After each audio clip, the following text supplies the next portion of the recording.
But that's kind of like needing to use your ejection seat every single time you go for a flight. Because if you, for some reason, if it doesn't jettison, you're dead. You can't get the parachutes out with that thing stuck up on top. So that's like a failure mode that if you put the engines down here, you don't have to worry about that.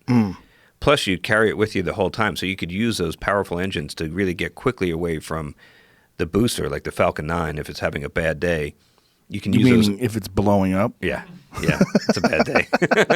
That's a seriously bad day.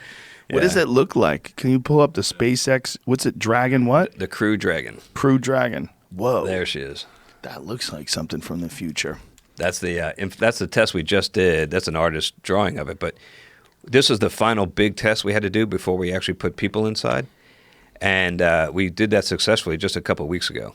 Wow. So what we did was we lit up those eject engines. There, that's an actual shot. Yeah. That's insane. Look at that thing. Yeah. That looks like a UFO. That's crazy. And that rocket went kablooey. Not that we blew it up, but it started, once it separated, the rocket started tumbling out of control, and it made a giant fireball.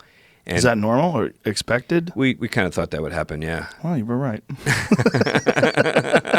We weren't planning on using it again. There it is. So there it is, separating from the booster. Wow. And the booster went kaboom, but the rocket, but it was I think, if I remember right, I think it was 1.5 kilometers away when the rocket went kaboom, and it was fine. Now, when you guys do these test flights, do they have to anticipate where this stuff is going to land? Like where you have all this giant metal with fire, and you shoot. So, like, as you're launching, you have to take into consideration what the trajectory is. Wow, that's the explosion. Yeah. SpaceX complete successful abort test launch of Dragon crew capsule. Wow.